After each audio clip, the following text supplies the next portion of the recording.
environment plays a big role, and really listening to the intuition is going to have a massive impact on, because it will guide you to the right environments, right? You hit rock bottom, or you're in the same job and it's just not working, and finally you just get fed up to the point where you're like, something has to change, right? Like that was the case for me. So when you were getting ready to go in the military, it sounds like you had like a, your back's against the wall type moment. Yeah, I'm the 30-year-old around a bunch of 21-year-olds, so it was an interesting dynamic. The common disease in society is that people just stay where they're at. They hit a certain level and they're like, I'm cool with this. When really they want more. Nobody can motivate you. People can say things that will inspire you, or maybe like something will click. So like that's like my whole point or whole desire to do these sorts of interactions, these sorts of podcasts, is to like put this stuff out there. So maybe something you say or something I say is that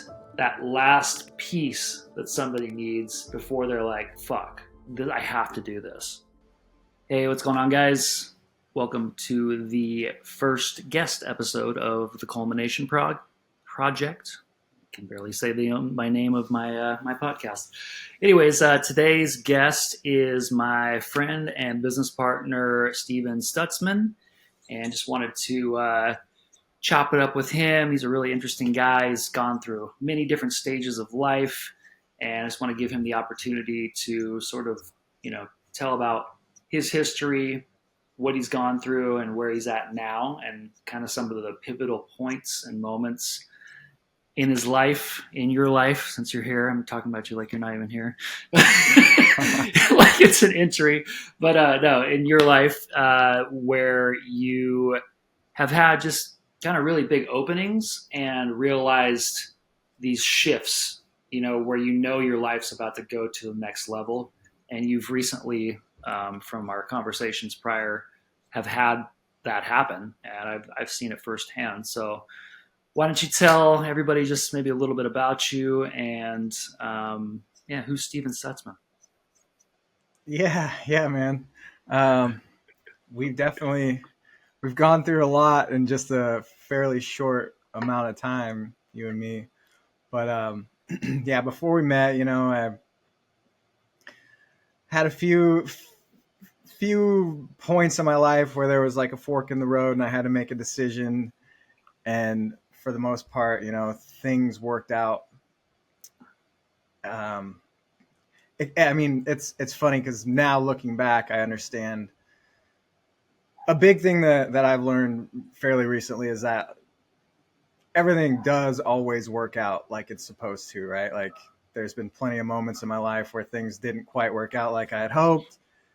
And then looking back months, years, however long later, I realize, oh, okay, that's why that happened that way. That helped me get to this point, whatever it is, So that's really something I learned fairly recently, and it's absolutely changed my life because it just gives me a little better feeling about literally everything that happens in my life, because I know that there's really a reason for it. So, but basically, yeah. So I was in the military. That's when you and I met. It was funny because it was one of those moments in my life where it was a fork in the road where I was learning about real estate. I was really interested in getting started, but I didn't know how. Diving in, learning as much as I can. Every podcast I listen to, they're like, hey, you gotta meet people. You gotta go out there and put yourself out there. And heard you talking to the chiropractor in front of me one day about a flip you were doing. And, I sat there for a minute, and when you got done, I was like, man, I got to say something. And then, another part of me is like, no, man, what's the point? You don't need to bug him. Leave him alone, But, I went for it. I was like, hey, man, I'm just looking to get started in real estate. I'm just starting out, anything I could do to help, anything that you could do to help me out would be great. And so that was pretty much the rest is history after that. But yeah. Yeah. So yeah, I mean, awesome, man. That's kind of a little rundown. Yeah. Yeah, no, that's badass. It's cool to hear you talk about that and like to see your growth from then until now.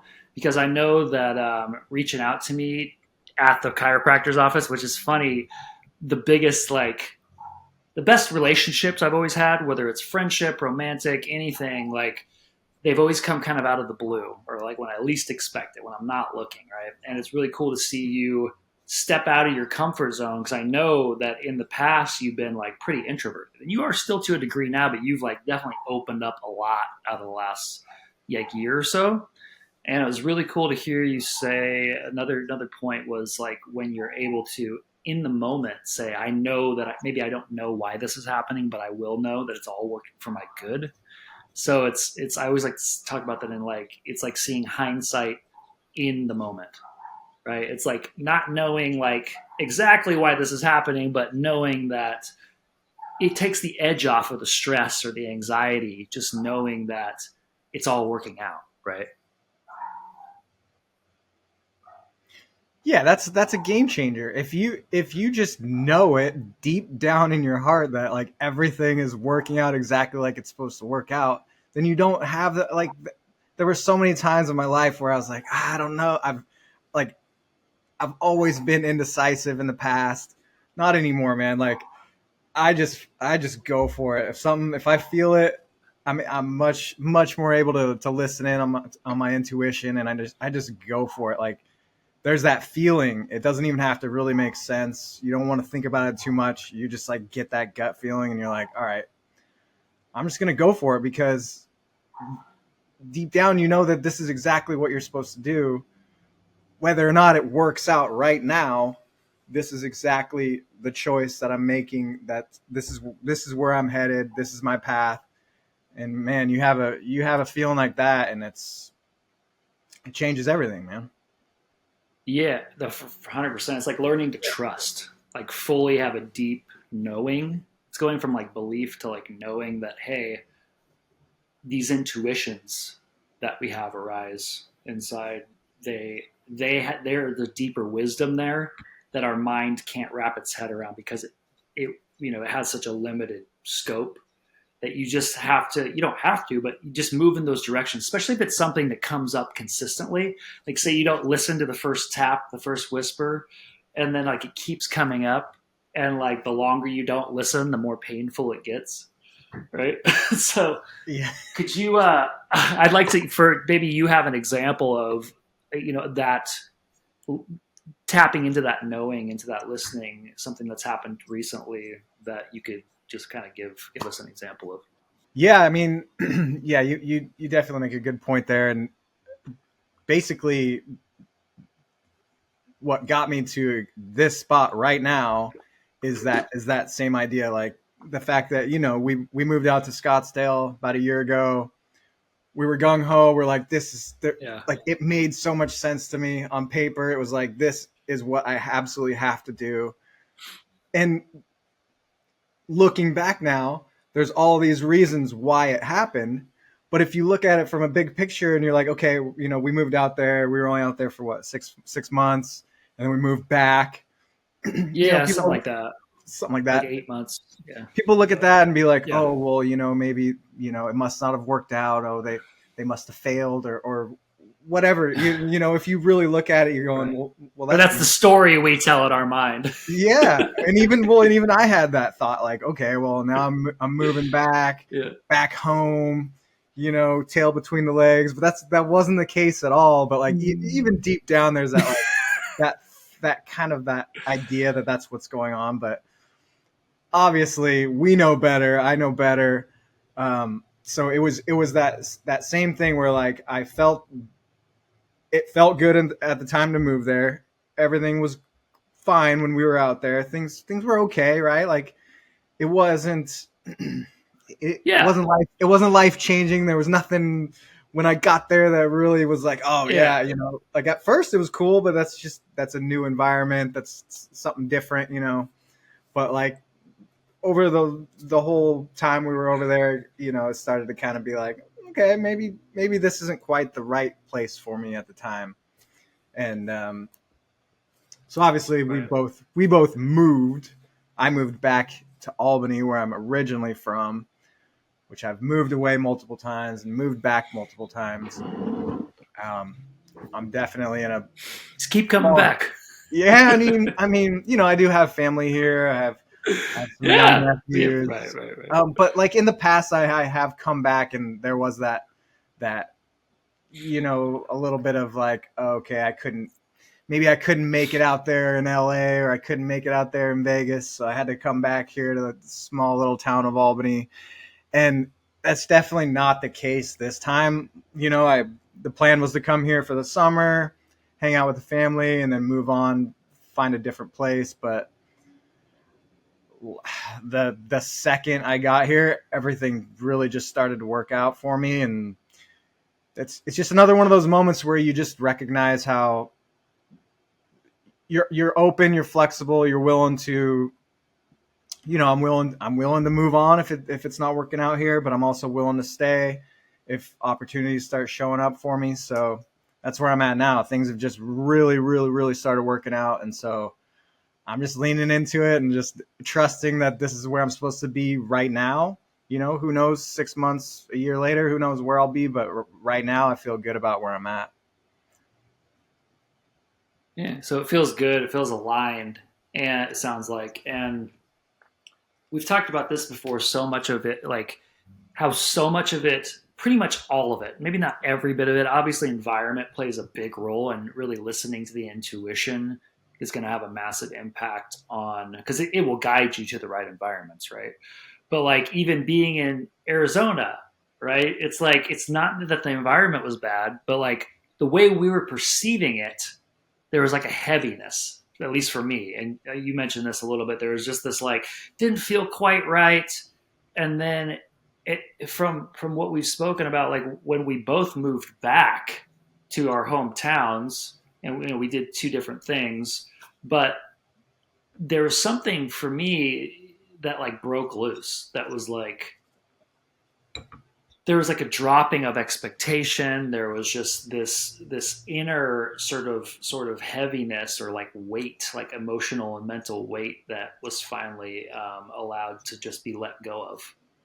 And that was being carried with me. I don't know about for you. It sounds like similar for you in Arizona. Like, so even though we were in a new environment, there was still this, for me, there was still this like inner confusion, and just like not knowing which way I wanted to go, whether I wanted to do coaching or whether I wanted to continue doing real estate, and just kind of like, oh, I'm in this new environment. I don't know that many people. And it was just so much of it was internal and in our heads. Like, I guarantee if I were to go back to Arizona right now in the state I'm in and stay there, I would feel way better about it.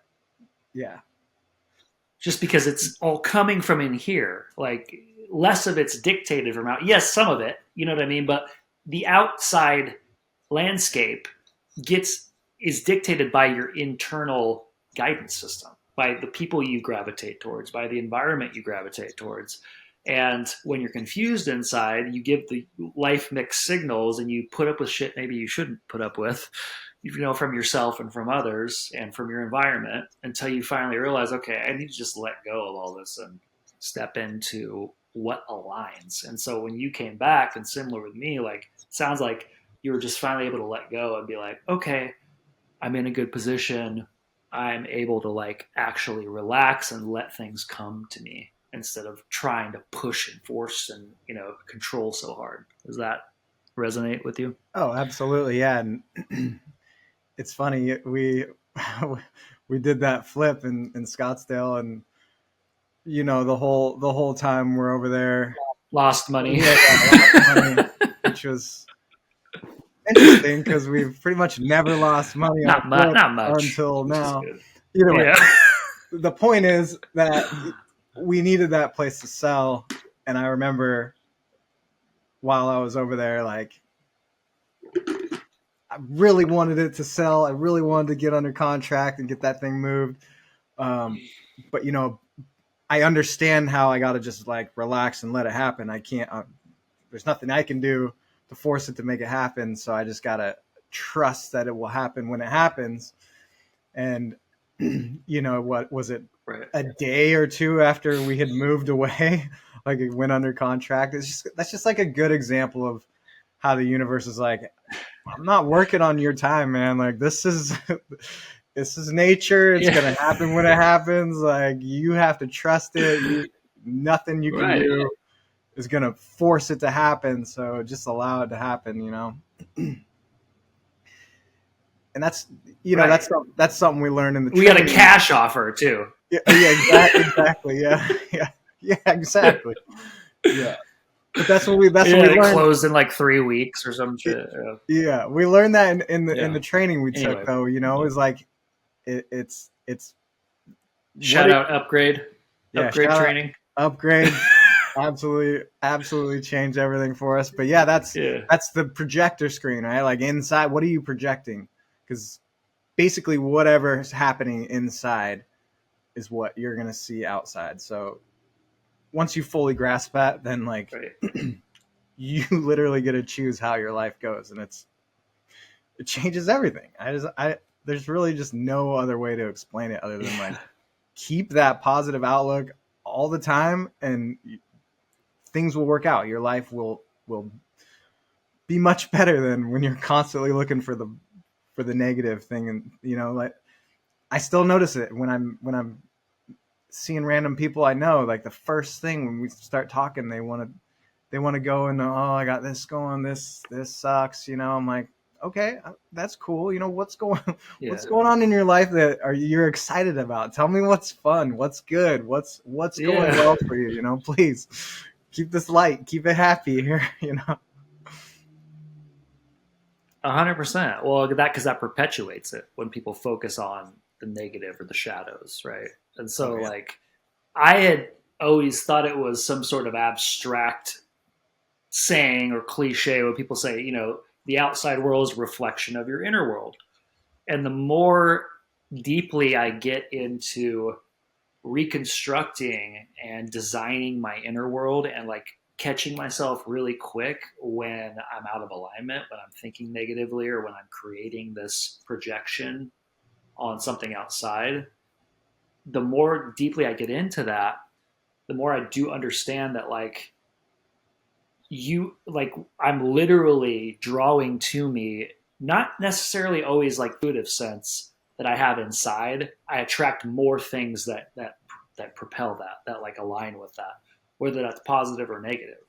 So like it's like the, you know, say you stub your toe when you get out of bed, and the next thing you know, you like spill coffee on your shirt, and then you get more pissed and more upset about it, and then like you trip on your shoelaces, or somebody is shitty to you. You just have this snowball.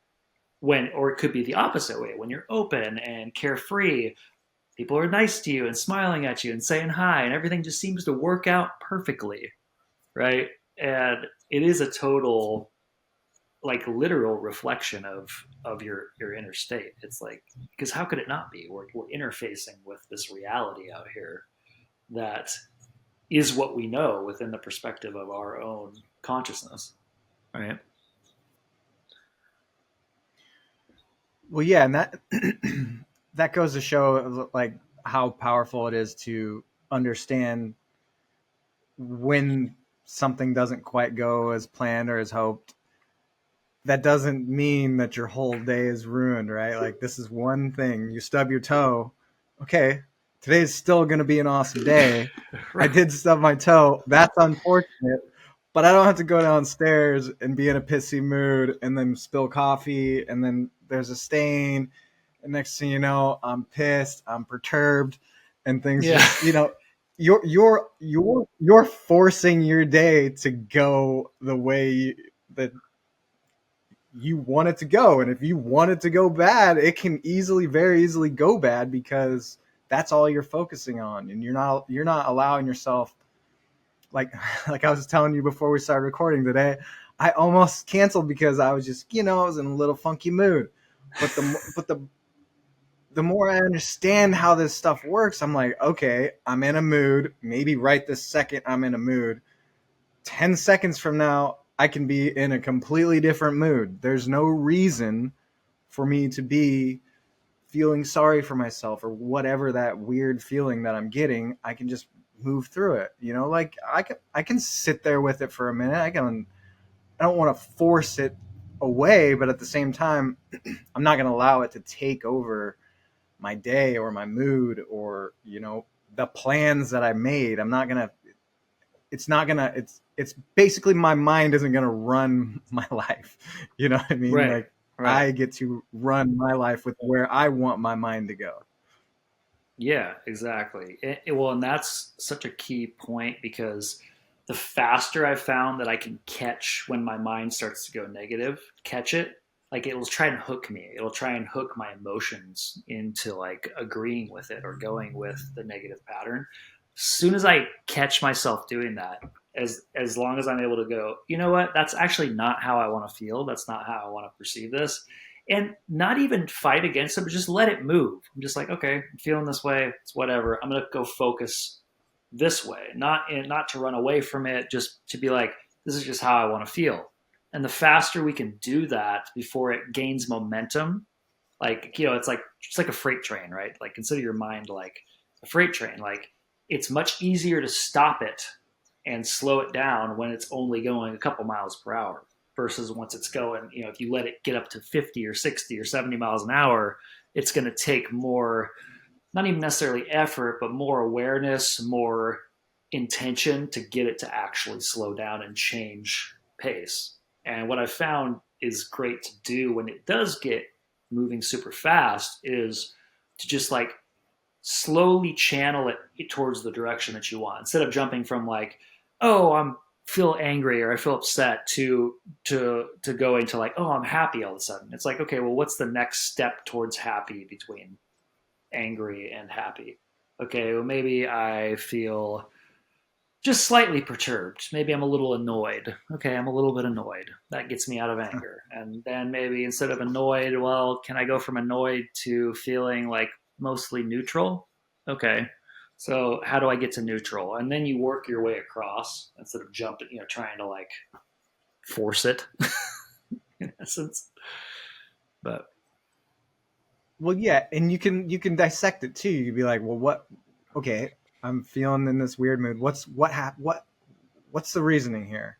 And then you can like look at it, be like, okay, that dude pissed me off at the store. Okay, what what's the what? How is it going to help me to keep worrying about it, to keep getting upset about it, to let that anger fester? Like, why can't I just let it go? He's obviously having a bad day. He's not going to ruin my day. So, you know, the more you can look at it for what it is, the easier you're able to kind of crawl out of it and be like, that's it's not nearly a big enough deal to ruin my day or ruin my mood right now, you know? right, yeah, or try and figure out if you can see where it comes from. Right? Why did that piss me off? Like Yeah. what button inside of me did that guy push when he was acting that way? So you can look at it that way. Where did I Right. first notice that? Where did it come from? And then you can start to understand instead of just seeing, oh, I'm going to react to this. Now you can say, oh, that's where it came from. There's actually something in my past that just got stuck. So it's not a moral thing. It's not like, oh, I'm a bad person, or oh, you know a judgy voice going on. It's just really getting curious about where it came from, and then also saying to yourself, well, who knows what's going on in that guy's life, and how could I act better next time to maybe like not get pissed, not only not get pissed off, but maybe help make that guy's day better, right? Show him that there is hope in the world, and that not everybody's going to react to Yeah. his garbage coming out, right? Because we all have that. We all have those buttons, and I think that the key is to, as you grow in your, evolve in your mental, emotional, spiritual patterns, is to just start clearing that garbage out over time, and having less and less buttons, and being able to getting caught in it for shorter periods of times where you can like course correct much faster. Yeah, look at it as an opportunity. Like you said, find out what that trigger is, find out what's really going on beneath the surface there. You know, why did that make me so upset? What was it that he said? What, you know, why is there something like that that's going to really piss me off when somebody says something even worse and it doesn't really bother me? You know, what is it about that? So the more you're working through these things, the easier the easier it is to kind of just let stuff roll off your shoulder in the future. It's all about like Right. it's always an opportunity to get better. You know, and like you 100%. said, Yeah. let's make a positive impact on this guy's life instead of perpetuating any of this bullshit. Right. And just looking at it from that perspective instead of, you know, going back to like the happiness piece or the realization that it's all coming from inside, right? And that it's our mind and our beliefs about a situation that's actually causing the turmoil, not the outer situation. It's like people will run around their whole lives, and I've done this, and we all have, and I still do it sometimes.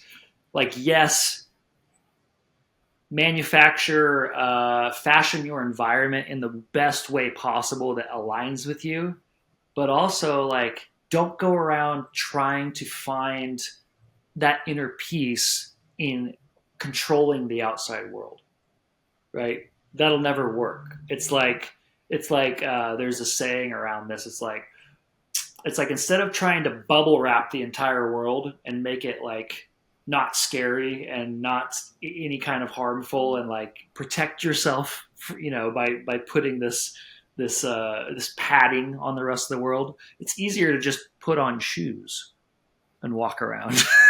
Yeah. Right? Like instead of putting like bubble wrap on the entire floor, right, of the entire world. It's easier to just realize, oh, it's coming from inside, and it's my perspective that's causing the turmoil and causing me to react and causing me to create more of what I don't want or what I do want. That's what we really want to figure out is I'm creating what I do want, right? So, I'm curious on your end. So, did you have something to add to that? No, go ahead. No. Okay. Well, I'm curious. So, on your end of things, you mentioned this was something we've talked quite a bit about. Was like how you literally feel lately like there's this internal weight that's been lifted off of you, and that being able to put everything down, any expectations or like any negative thought patterns or anything that has come up has literally not like affected you physically too.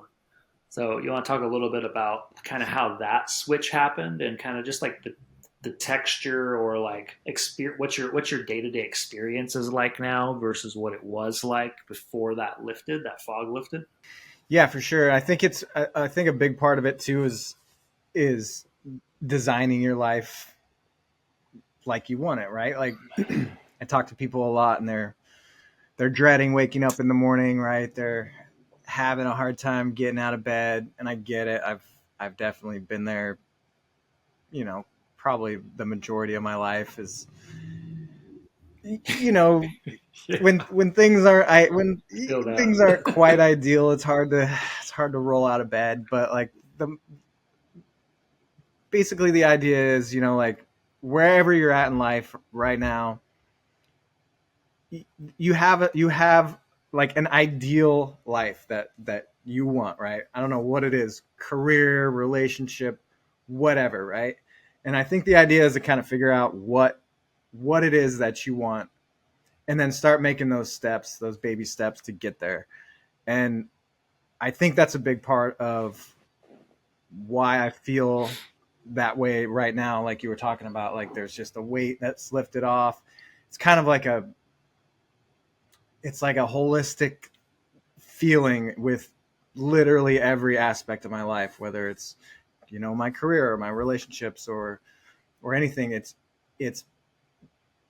there's just this alignment that feels like it's there.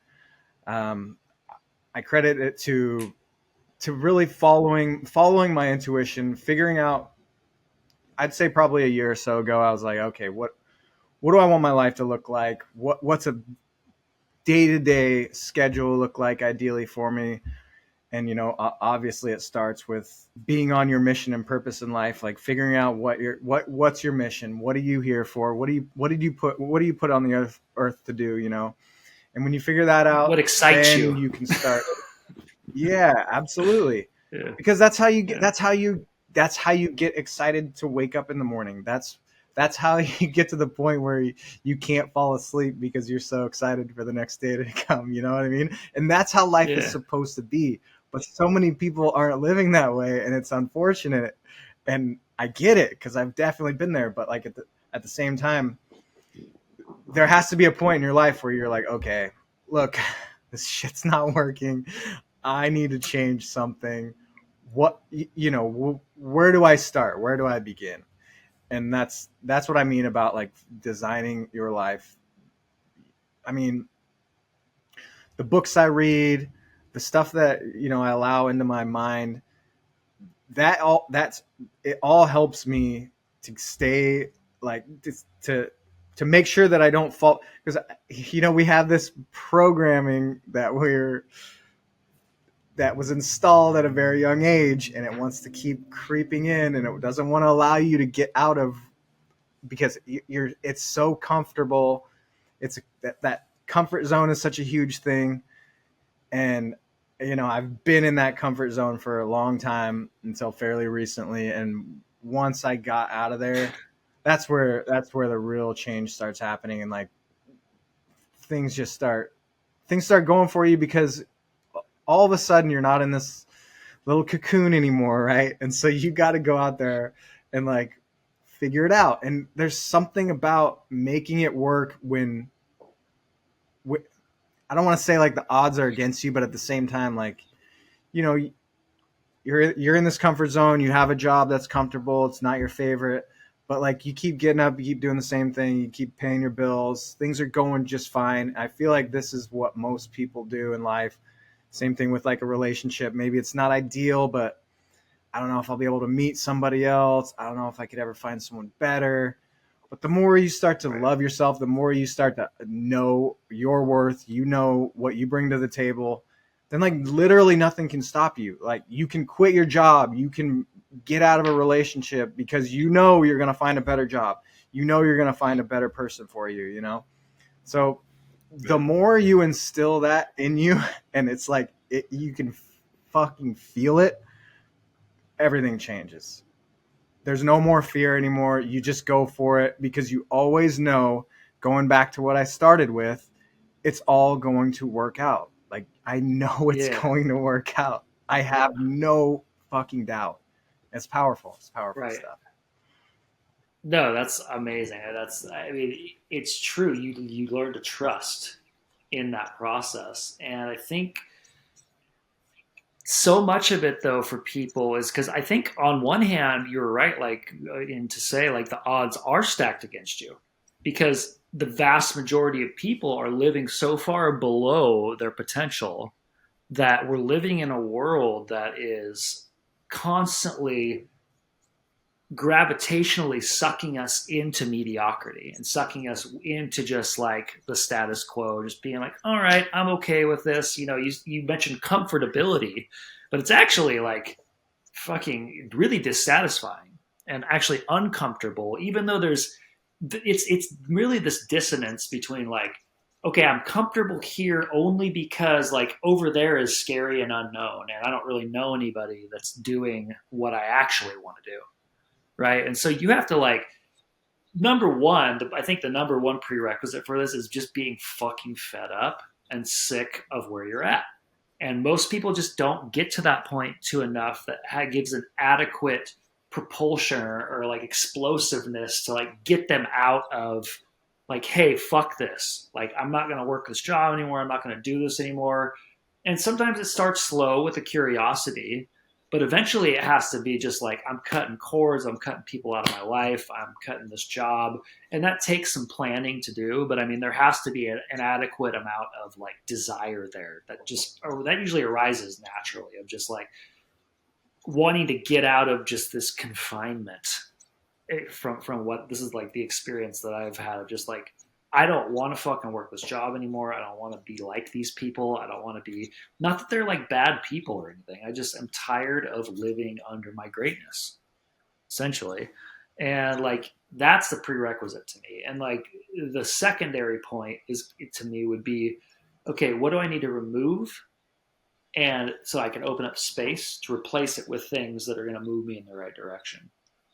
And usually to me, that is what's the biggest impediment, whether that's an addiction, whether that's a shitty job, whether that's a couple people in your life that are just like draining your energy, negative, whether that's a living situation. There's usually one, two, maybe three things that are like obvious that need to go. Just start with the biggest one. I always tell people, like, once you get adequately frustrated and pissed off, that you either want to get away from where you are or that you're not where you want to be. So a lot of times it's usually both, right?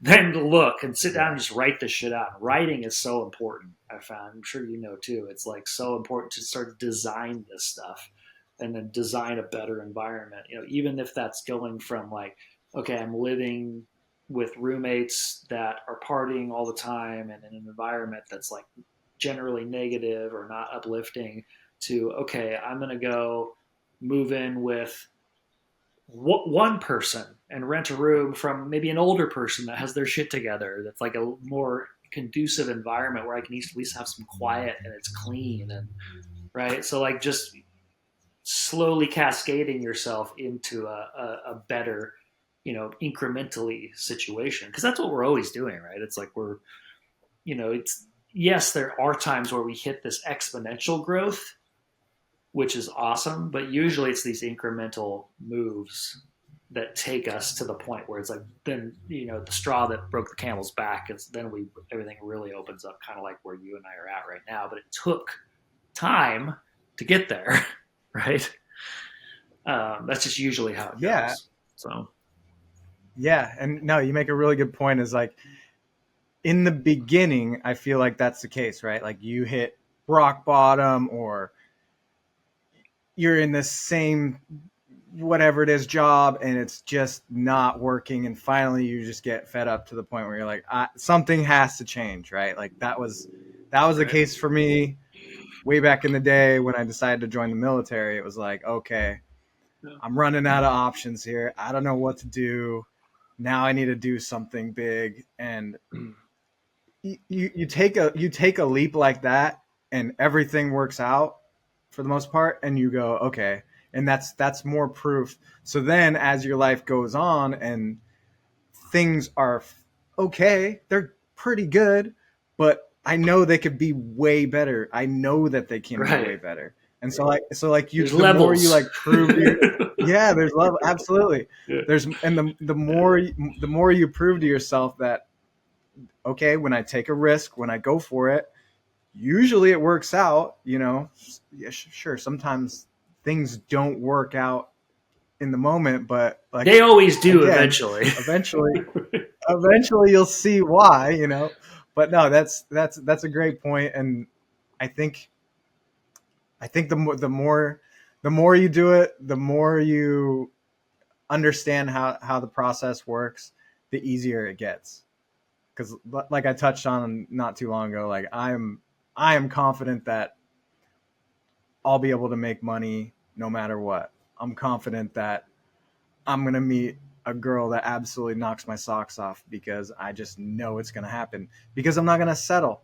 I'm not going to settle for a shitty job, a shitty career that just pays the bills, that's pretty good, that I'm not going to settle for it just because I have too much respect for myself to settle for some bullshit that I don't deserve. I tell myself literally 100 times a day, probably, I deserve massive wealth. I deserve love. I deserve to meet the love of my life. I go over and over. This is the first thing I think about when I wake up, the last thing I think about before I go to bed. I'm telling myself constantly.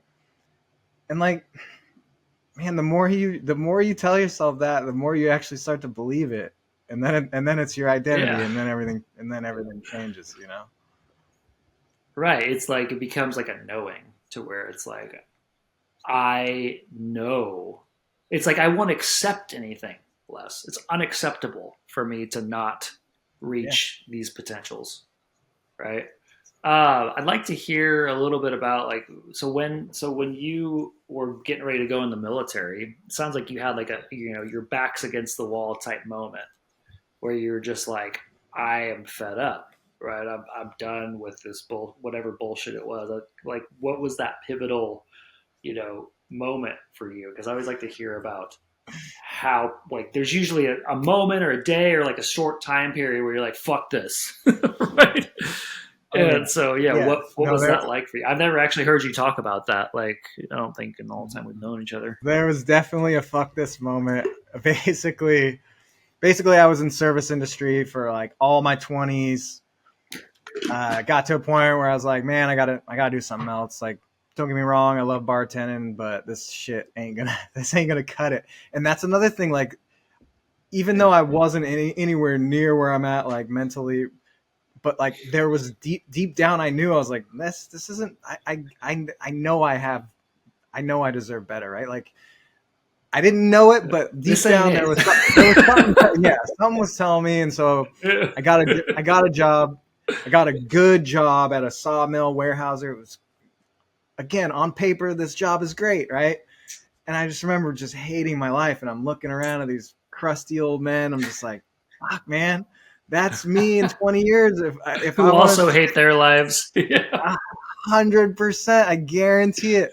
And so, like, I had a choice to make. I'm like, okay, I could stay here. It's a pretty good job. I got my benefits. I got, whatever. Or, I could do something crazy. I'm 29 years old. I'm like, can I join the military at 29 years old? Like, I had to go through this big Which checklist is a like, okay, baby, right? oh, I know. But like at the moment, and Yeah. like eventually When going you're in, there, you're like, you think you're old. yeah, I'm the 30-year-old around a bunch of 21-year-olds, so Yeah. it was an interesting dynamic, Right. but yeah, there was that moment where I was like, okay, I've got to do something. It's got to be something big, because I'm running out of options here. um and it's one of those things where, looking back now, like the fact that I'm using my GI Bill to go to school, to go to OSU, where it's all free, plus they're paying me to Now. go Sure. now. Yes, right now. And so Right. that's what, a decade ago, when I'm thinking about all this stuff and not realizing what kind of opportunities something like this could have on my life. Like, I just used my VA loan to buy these two houses. Like, these are things that I wouldn't have. There's no way. I mean, sure, I could maybe figure out a way to make all this stuff happen in a different way, but like, man, looking back, and another good point is like, okay, I went to college right out of high school for about a term, and I was like, fuck this isn't for me. So I dropped out, and all my friends went to college, and then they go on to get the normal, how the normal life progression works. You go to college, you get a degree, you get a job, you get a wife, you buy a house, and boom. None of that stuff was happening Right. for me while I'm Picket looking around fence.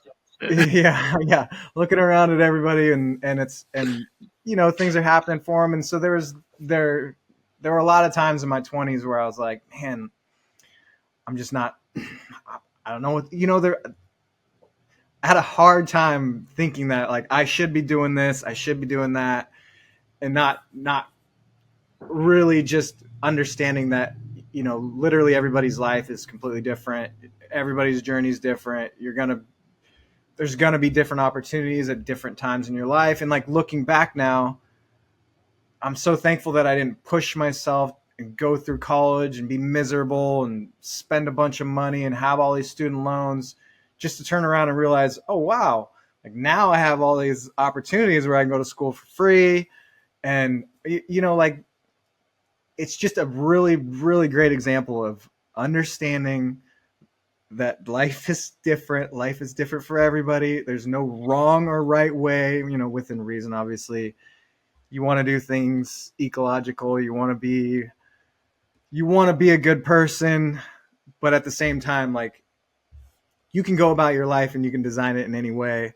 And that's, again, kind of what we're here talking about, is like, you literally can choose how you want to live this life. Right.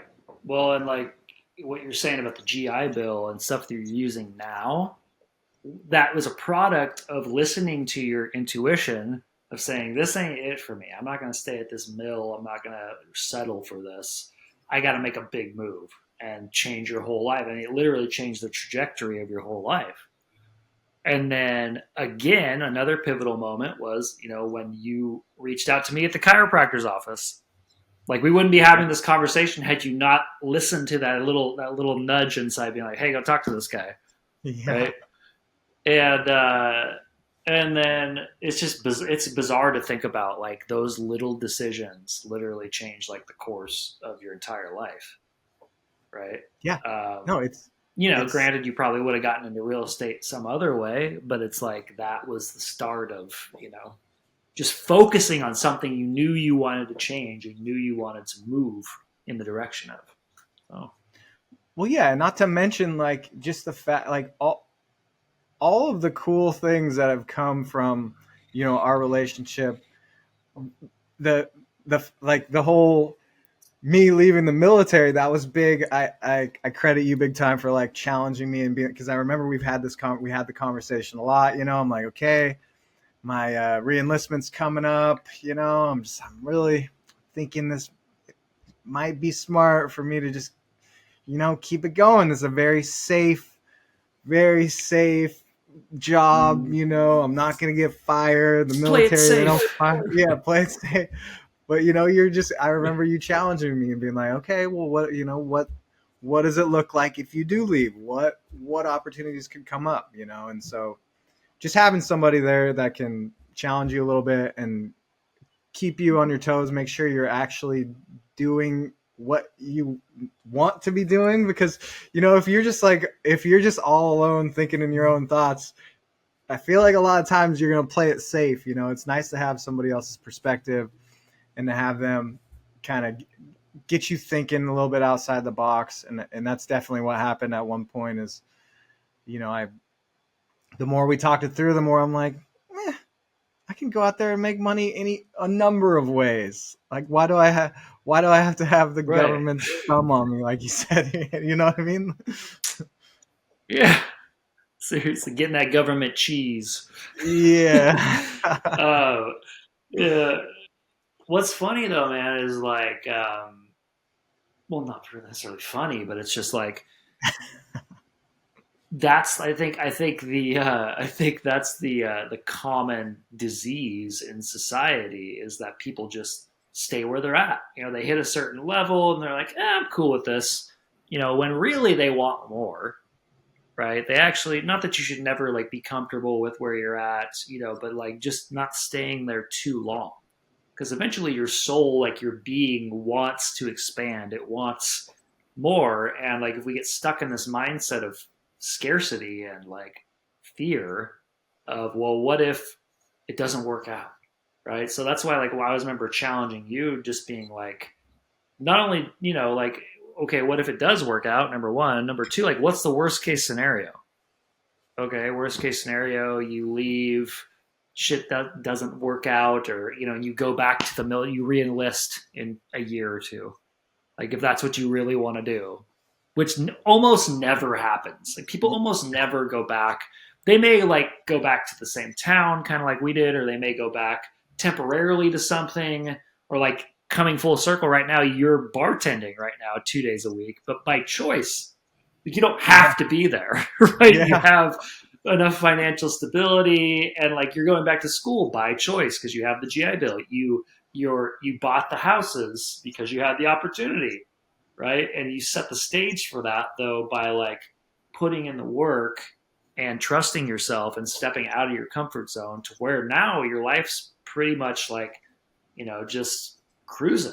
Obviously you're still expanding, wanting to do new stuff, but it's like you're not in this fear state of, okay, yeah, this is scary, but it's like it's the right direction because it's where your soul, where your life is calling you, right? Yeah. Yeah. And that, it would have been, looking back now, it would have been so easy for me to, stick it out with school, get all these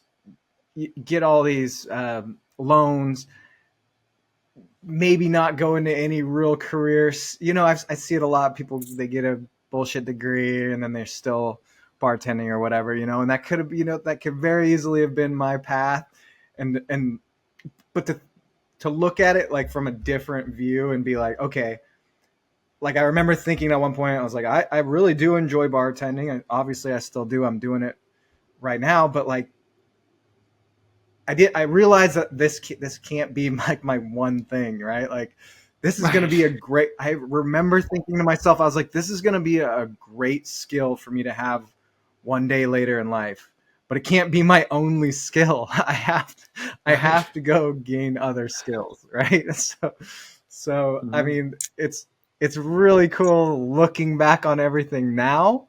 But yeah, in the moment, of course, all that shit's scary. Like dropping out of school, quitting a job, going, getting a good job, and then leaving that, getting shipped away to basic training, all this shit. I remember just there were times in my life where I'm looking around like, what the fuck am I doing? Like, you know what I mean?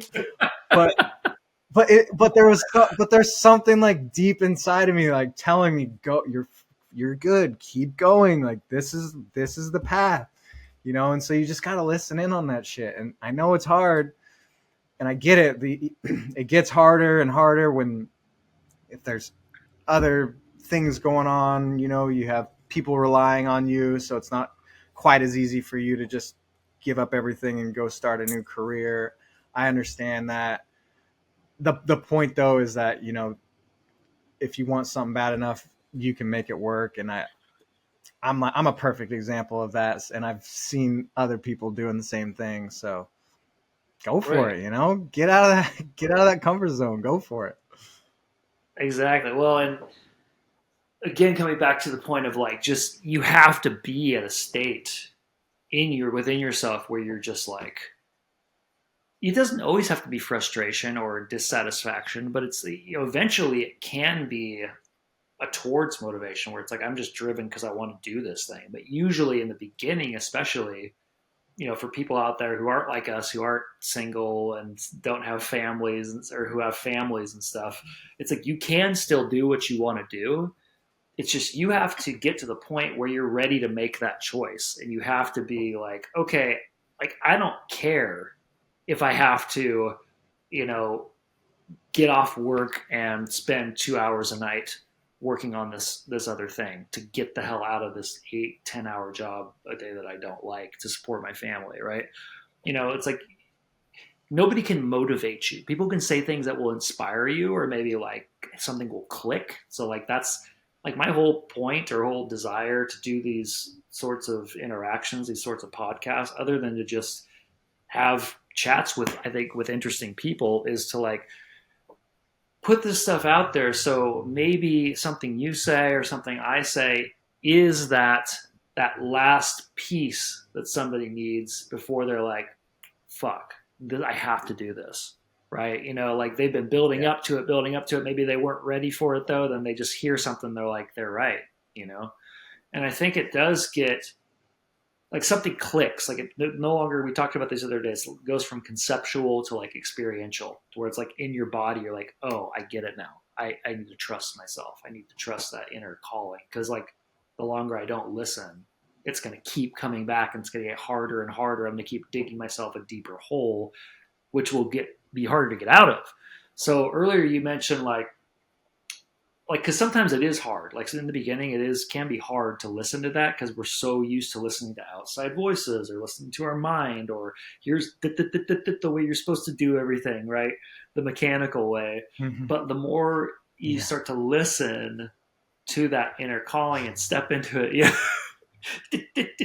One of our favorite life coaches, Corey Wayne. He always Corey is, Wayne. yeah. He always makes fun of people that write into him because they're trying to do it too mechanically, the stuff he suggests, instead of like flowing with it and using it as a guidance, like general guidelines. But he's like, and I get to do it this certain way. but though it does get easier though, I think, because you start to trust it. You start to listen. You start to know, okay, this is the direction. It's like being able to tune into the currents of your intuition, of what, like, that greater intelligence, whether you call it God or spirit or universe or just intuition, is like wants you to move in a certain way. It wants you to grow and expand. And in order for you to do that, you have to start trusting it, because it will never tell you. I've found it will never be like, here's the specific reasons why, and here's the exact steps as to how this is going to work out, right? It's because that's conceptual. It'll just say, hey, just follow me. It's just like, just follow me. I'm not, whether you follow me now or you follow me later, I'm going to keep, this message is going to keep coming through until you listen.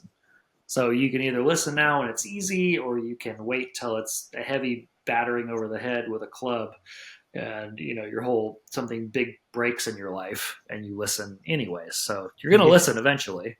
So you have to listen now. But there's that piece. So like, I think when you talk about designing your life, like there's the overarching piece of like listening to that intuition and moving with it, but then also aligning that with like, okay, sitting down and listening to that intuition, which says, what do I want my life to look like? Like, what, in an ideal world, if I had no impediments, there was no restrictions, what would I do? What would a day, in the life of me look like from the time I wake up? If money wasn't a big deal, if, I didn't have to go to this job or whatever, like, what would my life look like? And design it around that.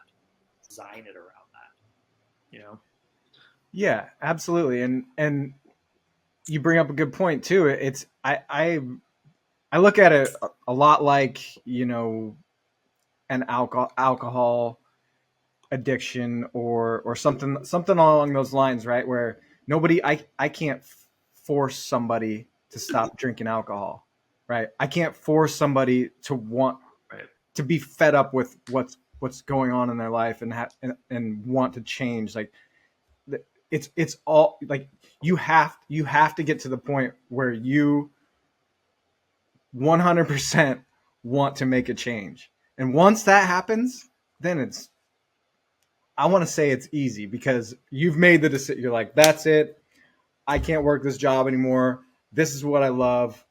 I'm going for it. So what are you going to do?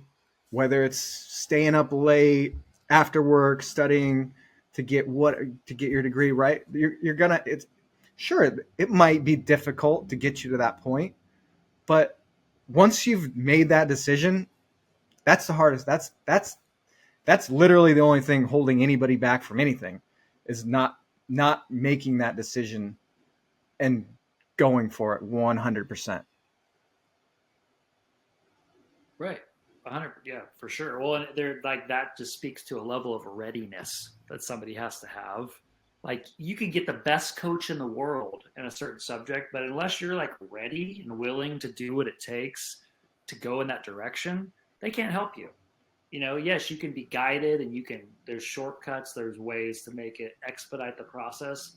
If you're there and you're ready, the prerequisite is like, I'm ready to listen, I'm ready to take the actions necessary. But that happens on its own. That happens usually from turmoil and from frustration, of not being where you want to be, and just being like, I'll just whoever knows what this thing is that I want to do, whoever knows, like, I'm ready to listen to you. I'll do whatever you tell me to do. Yeah. Like, I don't care. I'm just tired of being here. Yeah. Right? Like, I can't be here anymore. So, yeah. And if that's what it takes, and that's what it takes, there's that, like, it doesn't really matter what it takes to get you to that point where that's it, I'm never drinking again, or that's it, I can't do this job anymore. It doesn't really matter. It's that moment when you decide, and then it's on. Then it's on. Then you can literally do anything you want once you've made that decision. Because what's going to stop you? There's nothing can stop you. If you have that drive and motivation, then you're just going to go for it. No. Once you're assured, once you're in your mind, you're just like, it is unacceptable for me to stay where I'm at, or for me to not reach this other point. You'll find a way. Yeah. Well, that goes back to, you mentioned earlier about, I tend to be an introvert, and for the longest time, I used it as an excuse to not socialize, to not network. But like now I'm like, that's such bullshit. And again, that's something I've told myself, that I don't like to socialize, I'm not good at it. it's something you have to practice. You have to be out there chopping it up with people. Like it's not, sure, it may come a little bit more naturally for some people, but at the same time, like, get out there, start talking to people. And that's another thing that's come up multiple times. And a lot of the stuff I read and listen to is like, your connections.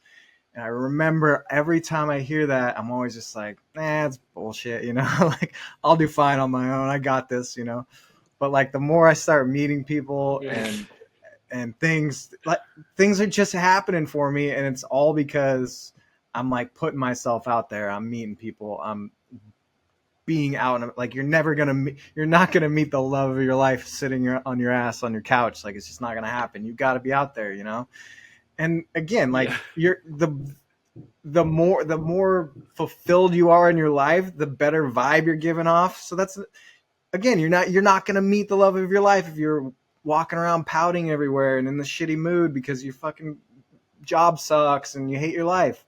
Like, you got to change all that. And it really is as easy as making that decision and just going for it.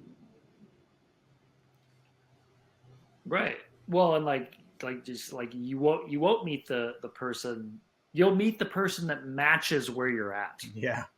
That's usually, usually you'll meet people if you don't consciously make a decision to meet new people that will elevate you and like want to change.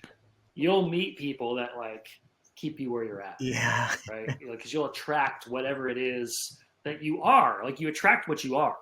Right. And if you don't consciously make the decision to start changing who you are inside, or removing some of the baggage and the junk and becoming self-aware of what your hangups are and consciously making new choices, you'll stay where you're at, or it'll get worse. Like, it gets worse if you don't. Oh, for sure. Start listening. So, I wanted to, speaking of alcohol, I don't know, are you still like completely sober? Have you not drank, or have you like? No, I know you didn't drink for a long time. I haven't drank in, it'll be 4 years in January. It'll be 4 years. Wow, that's awesome. Yeah. Hell yeah. Yeah. That's super cool. So yeah, that's another thing, that you came to realize. We started that together. I fell off a couple times and I struggled back and forth with it, but it's gotten much better as time's gone by for me. But you stuck with it for almost 4 years where you haven't drank at all, and you're actually doing, looking to, that's kind of like a side project for you to potentially coach other people that I know you've been working on getting going. Yeah. Yeah. And again, that's a perfect example of it. It was easy for me because of the fact that, I stopped drinking. Let me tell this story real quick. You come up to me, you're like, "Hey, do you want to take you want to take next month off of drinking?" And I was like, "No." And you're like, "Okay, we're going to Hawaii." Yeah, we're going to Hawaii. I'm like, "I don't know." And then you're like, "Come on, man, me and Chris are doing it." And I was like, "All right, fine." So, yeah. So, I took the month off, and felt amazing. I was like, all right, that's it. Like, if this is how I can feel all the time, I'm not going back. And that's just a good example of being like, okay, I looked at it from the big picture and just going, okay, this is my life. It's fine with alcohol. Sure, it helps me socialize and helps me whatever, making all these excuses of why I need alcohol. But then I have this other me where I'm like, okay, this is me completely sober. I feel good. And the big thing for me, it wasn't physical, even though, yeah, it's nice not waking up feeling like shit, but it was more of like an emotional thing.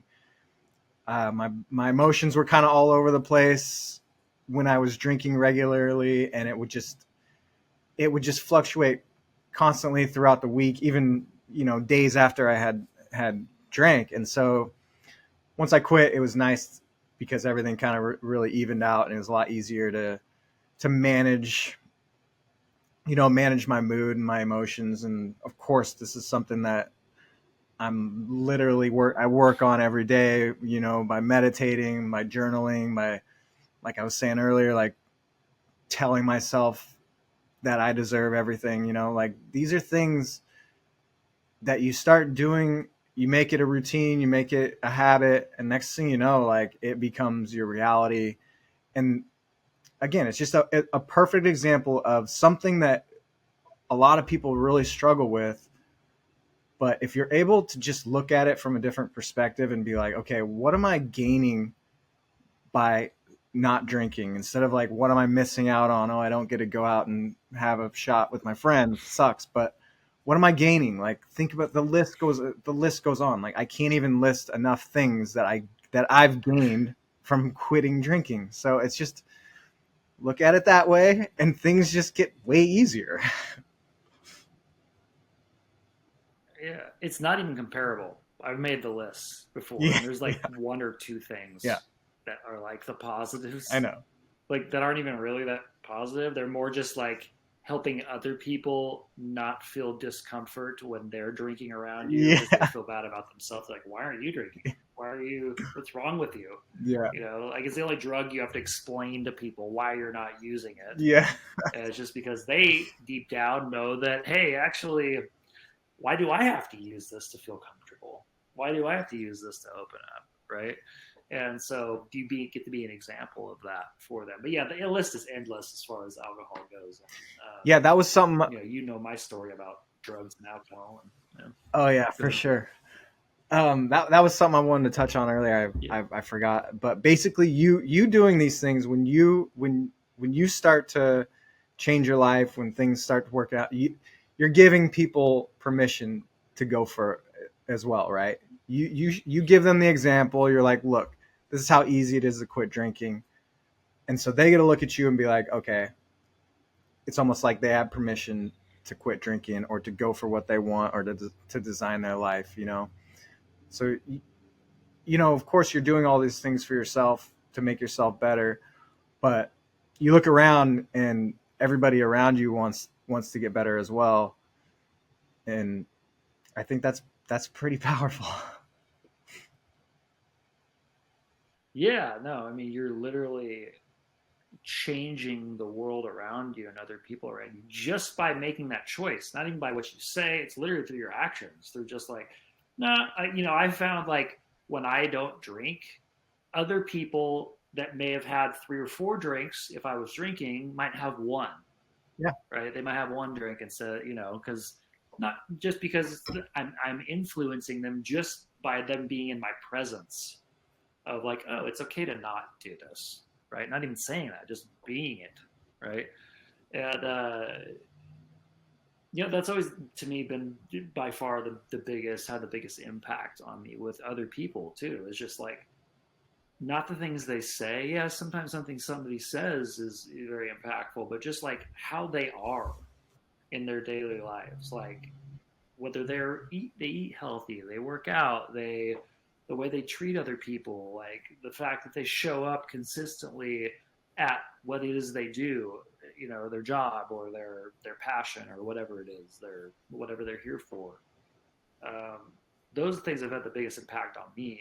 I know when I look at other people and I'm looking for inspiration, is to just say, who do I not who do I want to be like, but like what kind of energy are these people embodying, and what are the signposts they're leading me to that can show me what I want in my own life, what I want to become, in my own unique way.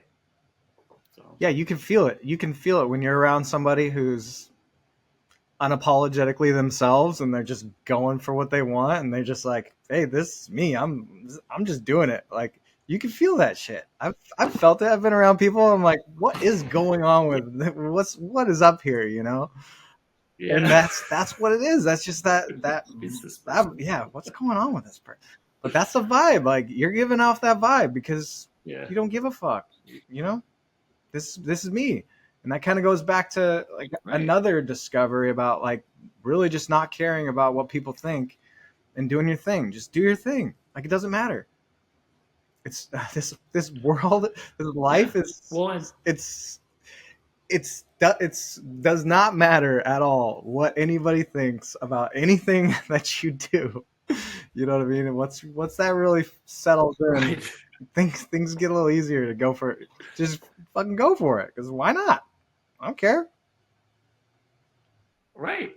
Yeah, exactly. When it gives people, like you said earlier, permission to be themselves, right? Because that's what people really want. That's why they're drawn to people who are very themselves, because they want some of that. Yes. Not they don't want to be like them. They want to be their own version, their own unique self that has been tamped down and confined by, the expectations of society and their conditioning and like what they're told they were supposed to do, and like it's all bullshit. Yeah.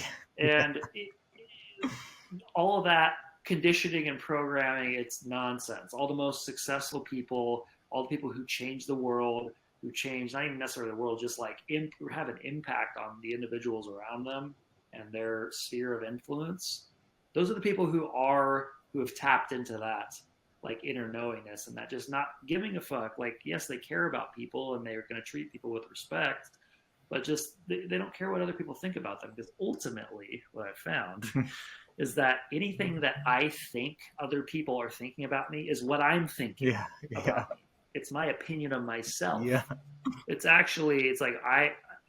what if these people are thinking this or that about me? It's like that's all going on in my head. They're not saying that. They're not. I have no idea what they're actually thinking. I'm making up a story in my mind about what I think they're thinking about. Yeah. They think you're awesome. Like, you think some fucking like, right? It's like some nerve I have. I know. How arrogant of me to think that they're fucking even thinking about. I know, right? At all. Oh, that's what's so funny. Like and going back to our original, what we were talking about originally, is like it's all inside, right? It's all it all starts internally. And like finally taking that, in Zen they call it the backward step. So it's like instead of like taking the forward step and thinking, how can I get somebody to like me or set up this situation so that I feel better or whatever, it's coming backward and looking at your inner world and realizing, hey, actually everything that I feel is coming from my judgment of myself, and it's coming from these fractured states of belief and states of mind that I am creating inside. And once you start to get a wider perspective on that, and meditation helps us a lot, and journaling, once you get it out on paper in front of you, it's like that wider perspective, you start to see, oh, this is all just like things that I've gathered in past collections and future projections of an old self, of like a conditioned self. And then once you start to get that wider perspective and create some space and distance from your awareness to seeing it, it no longer has the pull on you like it used to. Like, sure, it'll still pull you in, as you're going through this process. Like, we both know it can still hook you, but it just hooks you for way less time because you realize, oh, I'm being hooked by my own bullshit, and I'm deciding, like you're saying about coming on the podcast today. It's like I'm deciding whether I'm going to let that fuck up my day or whether I'm just going to be like, you know what? It's nothing to do out there. It's all me. So I'm going to make a different choice. Right. Yeah. And it's once you're able to grasp that, things just get so much easier because you're aware that whatever it is that's affecting your mood in a negative way, the awareness that, okay, this is just me hanging on to it.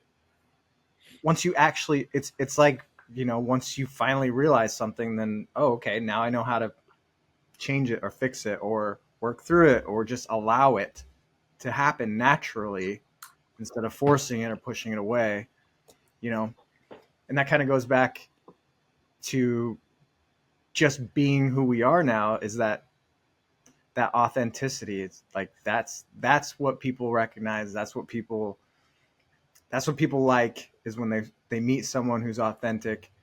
And I think a big part of that is like being able to, like, I don't want to say control your mind, but at the same time, like, not allow your mind to control you, And so when you're able to do that, you're just able to be, at least for me, I've been able to stay in a positive mood the majority of the time of my life now, which was never really the case. Right. Like there was way too much up and downs, and easy to kind of get into this negative state of mind and be stuck in there for a long time.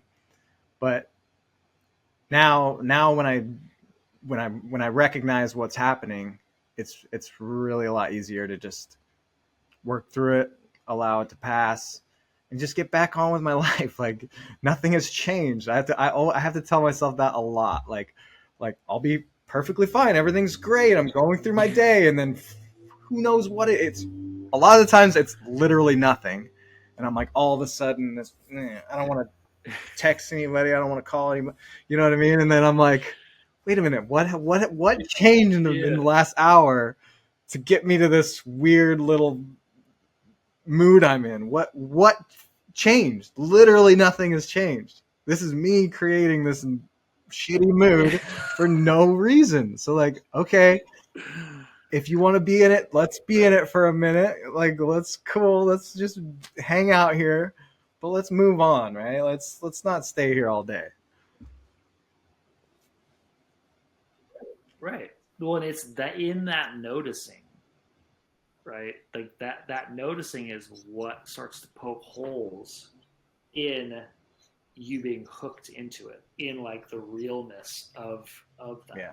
Because you're like, oh, I'm actually, you just notice faster, right? There's a big difference between like, okay, I get pulled into a negative state of mind or fussy or like annoyed or whatever, and I stay in it all day versus like, oh, I'm in it for 10 or 15 minutes and then I'm able to recognize it, change direction. So like you said, it's not really controlling the mind. Like control, I think would be the wrong word to say. It's more like directing. It's more like saying like, not like squeezing it too tight, but just saying, oh, hey, I actually have a different choice here. Like it's okay that this is existing. Like it's not wrong. I'm not a bad person. There's no judgment. It's just I don't want to feel that way. And so in order for me to not feel that way, I need to go choose a different thought or choose a different thing to focus on.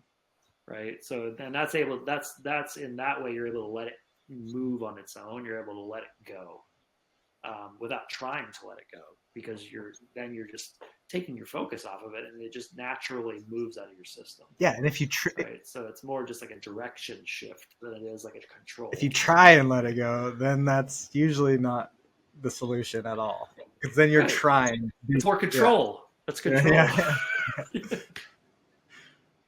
We all know how that works out when you try and control the weather. It's not happening, man. Right. Well, right, because what you're essentially saying when you try to make it change is like, I don't want this, and I am arguing with this, and it's wrong, and so that just reinforces it. So just being like, you know what, fuck it. I feel annoyed right now. It's totally okay. I'll make a different choice soon. I see that I'm annoyed and I'm creating it. It's better, more useful, I think, to say instead of I am annoyed, because that's a statement of like, I am this. Just to say like, oh, there's an annoyance here. It's passing through my system. Like no big deal. Like the sensation of annoyance is here right now. Okay, no big deal. It's not who I am. It'll move soon. And then the more you can recognize it, that creates that space I was talking about. That pops your awareness out of being hooked, being like led into it, right?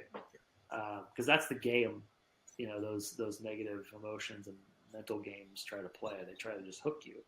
Like in the Napoleon Outwitting the Devil book, like that's the devil trying to hook you, not the actual devil, but it's just, it wants to survive. It wants to be in control and like be able to,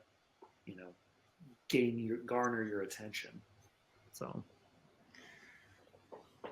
well, yeah, and when you go your whole life and that's just normal, then when you stop, then it's an interesting shift that happens. But yeah, it definitely doesn't happen overnight, but it's something that you constantly work towards, and it's never going to be perfect, but for sure. Right. Well, and that brings me to another point that I was thinking about was just the fact that like you have to be persistent with this stuff. It's you're not going to shift not everything, unless you're like one of the lucky 1 in 100 million, where just like all of a sudden you have the grand realization most of your shit just drops, which is it does happen, but it's super rare. Um, you're going to have to persist in this. You're going to have to just say, you know what, this is something that will take time. There is a destination, and I will get to a point where hardly anything bothers me because I have cleared enough up inside where I'm just mostly calm and chill and everything just is working out fine. But that takes a little time because there's so much conditioning in most people that it's such a heavy, like dense fog or cloud. But it just takes a little while to wipe it away, and learn this stuff so that it's a process of becoming back to your original like factory set state. It's like thinking about like having a computer set back to its factory state when it's got all these viruses and like tons of old pictures and files and stuff that just junk that needs to be cleared out. There's a process of clearing that out, and then once you're back, then you're clear. Then you're like, oh, I have this bandwidth now that I can put energy into things that I actually care about. Then you like choose, once it's cleared out, then you start to choose very carefully what you want to put back in. Right. Yeah. And once you get a glimpse of that, man, shit. Then you're like, okay, what else can I start to change? Yeah. Right. Well, life will give you those glimpses. I'm sure you've had, times in your life before where you're at now where you had those realizations where like the weight dropped and you're like, everything was great. Everything was fine. Like nothing changed out here. Like you said, nothing in my life changed, but my internal world cleared out for a minute. There was a break in the clouds. And like, so you get to see, oh, there is a completely different way of perceiving life. And the way that I have been perceiving it has just been total irrational, like about the most grotesque way I can possibly look at it. Most people are looking at it like that all the time. Oh, I know. Right? But usually what people will say from those experiences, they're saying, well, it can't be in here. It must just be something out here happened and I felt really good. Right? And it's like, no, you start to realize it's coming. It's all starting with you. Right? It's not out here. It's almost That's the logical part of our brain trying to rationalize what's happening and not just allowing yourself to know that this is how we're supposed to be. This is how it's supposed to be. It's always supposed to be clear. Right. And things are supposed to be going well for you. That's how we're designed to live. Unfortunately, all these other things pile up and things get a little murky, but this is a natural state. Is just knowing that Right. you deserve it all and that you can do whatever you want. This is how we are supposed to be naturally. Right. Right. And once you catch on to this stuff and you hit that kind of 51% point where you've reached the threshold, then you're like, okay, I get it now. So every time, then you stop blaming the outside world and you start saying, every time I'm in a negative state, it's my fault. It's me. Or it's because, yeah, maybe it's this person that triggered the negative state, but it's my fault because if I continue to hang out with them, if I continue to subject myself to environments that cause that trigger, then that's my fault. So ultimately, it always comes back to you. Yeah, and that's such a great point because I know a lot of times when I talk about this stuff, people look at me like I'm crazy because when I first heard it, I was like, what? You just think different things and all of a sudden your life just starts working out. Really? Is that how that's your big solution? That's your advice? You're going to tell me that? But like that, but you broke it down there a minute ago because you're like, look, okay, somebody's pissing me off, right? I'm allowing myself to get pissed off from this person. They're my best friend or whatever, whoever they are. So I have to hang out with them all the time. Every time we hang out, I get in this shitty mood. Then it affects my relationship with my wife because I go home, I'm in this bad mood, I got to vent. Like that's just a perfect example of how we make this decision that, okay, this is just how my life is, right? Instead of being like, okay, this is my best friend, they're pissing me off. Maybe I need to have an uncomfortable conversation, or maybe I just need to remove myself from this relationship. But the point is, the idea is recognizing when things aren't going how you want them to go, and making a change. Because the more you tell yourself you deserve to be happy all the time, every day, you're not going to put up with bullshit when you're around people that upset you. This stuff like this happens all the Yeah. time for me. If I'm in somewhere that I don't want to be, then I just leave. And like this before, I feel like I just like sit there and be in it. Just it's almost like that. It's almost like you get to the point where you enjoy being uncomfortable, or you know what I mean. Like you're not willing to own up and be like, okay, this is my fucking fault for sitting here and dealing with this shit, instead of being like, okay, no more of this. I'm going to do something else. I got to find a new friend. I got to change my environment. So it's really is recognizing that you deserve literally everything you want. And you have to recognize when things aren't working out like they should, like you would hope they would. And so you make those changes. No, yeah, exactly. It really is. It does come down to like personal responsibility and like knowing that you're the one doing it all to you. Because if you haven't noticed, you're the only one that's ever here. Yeah. Everything else in your field of awareness and a field of vision comes into it because usually you decided, right? Or even if you're in a situation where you can't get out of it, say you were in, trapped in prison. Like there's examples of this that people like went through the Holocaust. Worst situation outwardly about you could possibly be in, and they still were able to change their perspective on it and look at the brightest side possible they could to their situation. And yeah, sure, they weren't happy. Maybe they weren't happy all the time, or they were still starving. They were still, but they were able to keep an internal state that was like bright and clear for the most part, because they didn't allow their external world to dictate, for the most part, like what was going on inside, as much as most people would have. And so when you're in a relatively benign environment, I mean, especially when you can make the choice to just leave or tell somebody, hey, like I don't like the way you're treating me or whatever, then it's really it's easy to do when you think about it that way, like what we're normally used to versus being in some sort of terrible environment, right? Yeah, that's an extreme example, but that's a perfect example of you get it. I mean, obviously, I would never wish that upon anybody, but you get to choose how you react to what's going on around you. That's Yeah. I'm just saying, if people can do it in that environment, they could. You could do it in your everyday life. Yeah, easily. Right. So, yeah. Cool. Well, we're coming up on an hour and a half here. This has been awesome, man. Yeah.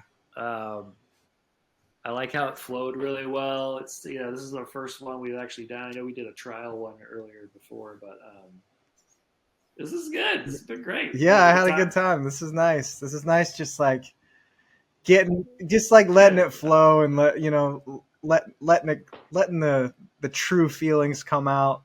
I think that's what this is all about, is just kind of talking about our experiences and what we learned and how we've helped each other. And yeah, man, this is what it's all about. And like you said, hopefully somebody listens to this and something that one of us says is a thing that makes them go, all right, that was it. That's all I needed I needed somebody to say it, and they did it. So yeah, hopefully that happens. Right. Either that, or it's one of those things where it's like, when you say you've heard something in a multitude of different ways, say 100 different times, right? And then you hear it the 101st time. So like even if this conversation or something we said is their 60th time and they're still not going to get it until the 100th time, we're that Yeah. next, us hearing it is that Yeah. next step in that direction. It's that little, it's like chopping a tree down. It's like that one chop, of 1,000 chops. Eventually the 1,000th chop gets you there, but like it took 1,000 other chops to get you to that point. So for everybody out there listening, hopefully this was a good example of what it takes and what it's like to actually listen to that intuitive knowing inside of you and begin to break out of these old conditioned patterns, and that you don't have to live a life that's been conformed and been decided for you by society.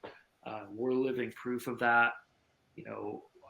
I'm at a better stage of my life than I've ever been on every level, and I know Stephen is too. So hopefully you guys are inspired by that, and feel free to reach out to me on Instagram or Twitter at the Culmination. And Stephen, where can people reach out to you if they want to talk to you about? Yeah, I'm on Instagram as well at Stephen Ray Stutz. So yeah, hit me up. Also, if you need help with Stutz with a a Z. If you need help with alcohol or anything, I'm your man for sure. Okay. Hell yeah, man. I love that. Cool. Well, it's been awesome, brother. And yeah, I'd love to have you on another time. And I know we're going to do some business, some real estate investment stuff soon, which we didn't really get into, but Stephen and I, we got into it a little bit, I guess, with our story. But yeah, man. Cool. It's been great. I'll chat with you a little later. Thanks for having me.